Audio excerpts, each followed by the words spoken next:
Get started with our speakers. We have a really spectacular lineup of the two young entrepreneurs here who are willing to come here, spend their time, share their experience with us, and then educate all of us, and also motivate all of you who are thinking about either getting started or wondering how do I get started. So hopefully that you'll take a thing or two from those two speakers today.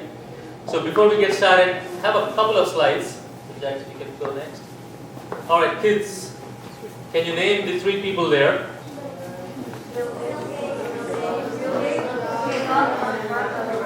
Alright, so I'm sure there's nobody around that won't recognize those three, correct? Do you know what's common about all those three?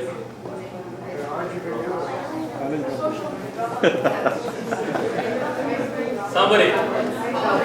Alright, something else. Alright, so they got started very early in life, right? So they got started about what they wanted to do in life very, very early compared to the rest. Billionaire. And if you go to the next slide. How about those? Can any of you recognize who is on there?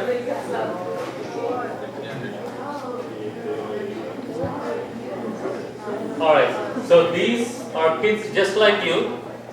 These are kids who wanted to do great things, who wanted to change the world. And these are all kids that made their first million before they are 20 years old. Next slide, Jess. So if you look at them, the big numbers there is when they got started their companies, their businesses.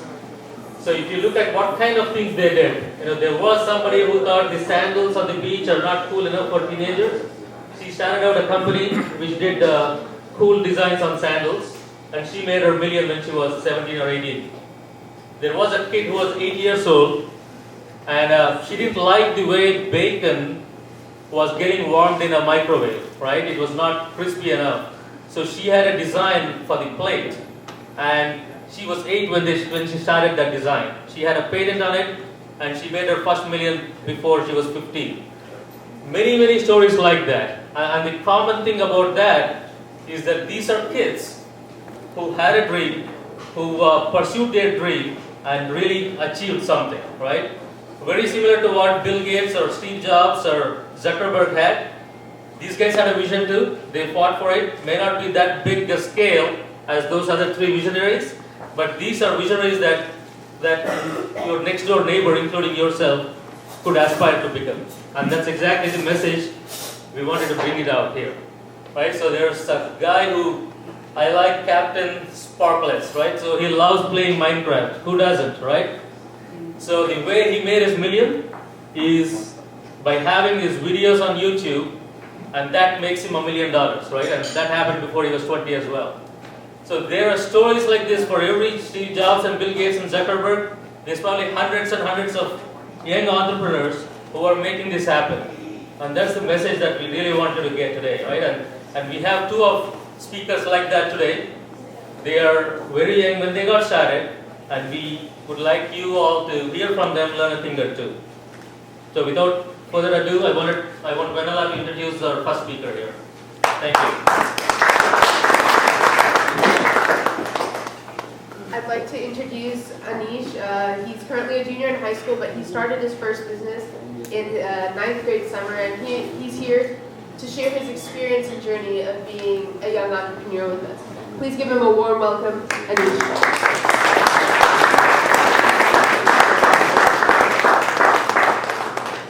Aneesh.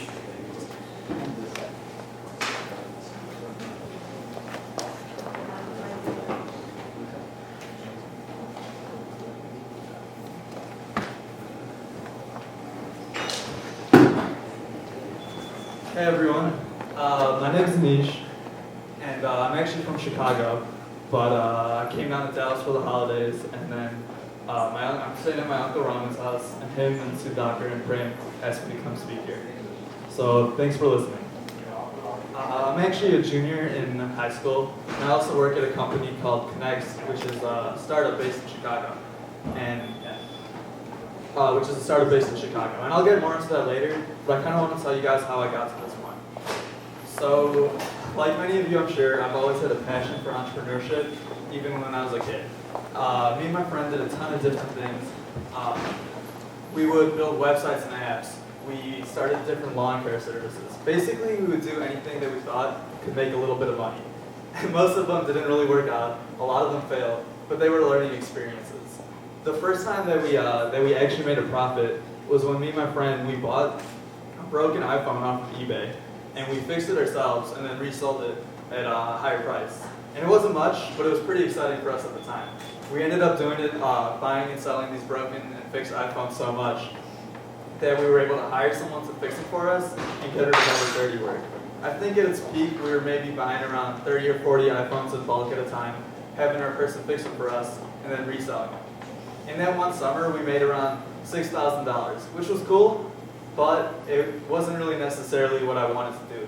You know, like, I had big ideas and I wanted to work on things with a lot of potential, things that could be like $1 million startups. And I felt that, like, as a kid working in my house, I lacked a lot of those technical skills to create something like that. I didn't have a network of people who could come out and help me along my way. And then, of course, when school rolled around, my business ventures kind of took a backseat as I shifted my priorities over to grades and other things like that. So it never really worked out until I transferred to another school sophomore year. And this other school had a great entrepreneurship program. It allows its kids to participate in a ton of different things, like pitch competitions, Q&A with different startup founders, and touring even 1871. So for those of you who don't know, 1871 is a startup incubator in Chicago. And it was actually recently named the top-ranked startup incubator in the whole nation. So it was a great experience being able to tour the place. We were encouraged to go out and talk to all the founders who were working there. And it was my first time seeing startups in a real environment. You know, these were startups that they weren't just ideas. You know, they were on their way to becoming full-fledged businesses. They had VC backing. They were profiting, and they were going places. You know, you heard about them. And I had a chance to get around and talk to these people, which was a great experience. One of the founders who I connected really well with, his name was Taylor, was the founder of this company called Monkey Bars. So I really liked what their company did. What Monkey Bars does is they plan hackathons, and they organize them and implement them for different companies. Me and Taylor really connected, and he asked me to come intern with him in 1871 during the summer. And I think that summer when I worked there, in 1871 at Monkey Bars, was probably like the most fundamental part to my personal journey as an entrepreneur. I really learned so much. I learned how businesses operated at a large scale. I learned like to do things that were actually making a difference in the entrepreneurial community in the city of Chicago instead of sitting in my own home and working on my own ideas, which isn't necessarily bad, but I feel like I learned more, and I learned a lot more about scale working in the city.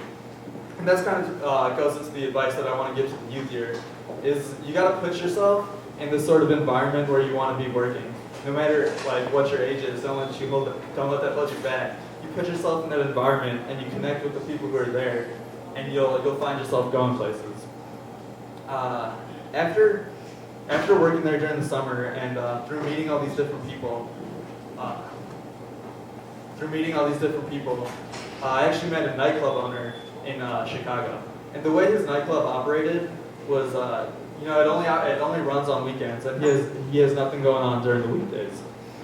So he asked me if I could throw events at his club to bring in revenue and guests during the weekdays. So what I ended up doing, using my skill set that I learned at Monkey Bars planning hackathons, was I started to throw networking events, weekly events at this club, and we called them Tech Tuesdays. And this was awesome because I got to be in a club, and also it was cool because it was my own event where I was in charge, and I was the one calling the shots. And I ended up throwing this event every week. And then eventually, one of the guests who came to my event, he was the founder of this company called Connect, which is the company that I currently work at today. He was interested in my previous experience throwing hackathons and working with large enterprises on collaboratively working with them to design solutions. And he wanted to see if I could apply those same things at Connect. So I was taken on to be a part of the company. Basically what Connect is it's a platform as a service provider using different Internet of Things and Internet of Everything technologies to design solutions for different companies. So my job is reaching out to different companies and enterprises and educating them on the solutions available in the IoT field. one example of our recent work is that we're working with Water Tower Place.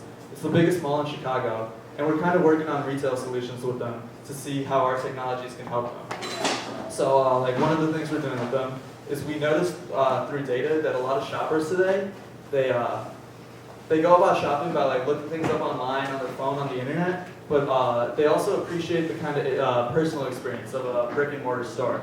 So we're working on bridging that gap between doing things online and the physical experience in store using our technologies. So this includes, when you walk into the store and you've expressed interest in an item online, you can, right when you go into the store, you can have an attendant bring you that item right away.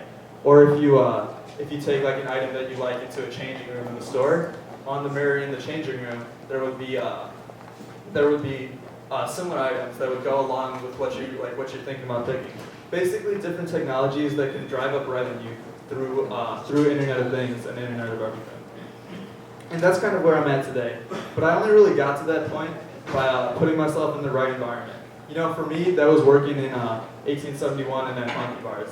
And for the youth, that's kind of what I'd like to advise. You put yourself in that right environment, you get raised up to the level to the people who are there. And when you aggressively network and connect with people, you find yourself meeting people who've stood in the exact same place where you stand, and yet they made it to the top of the field. And it really elevates your own personal ventures as an entrepreneur, and it helps you take all your opportunities to the next level. Thank you.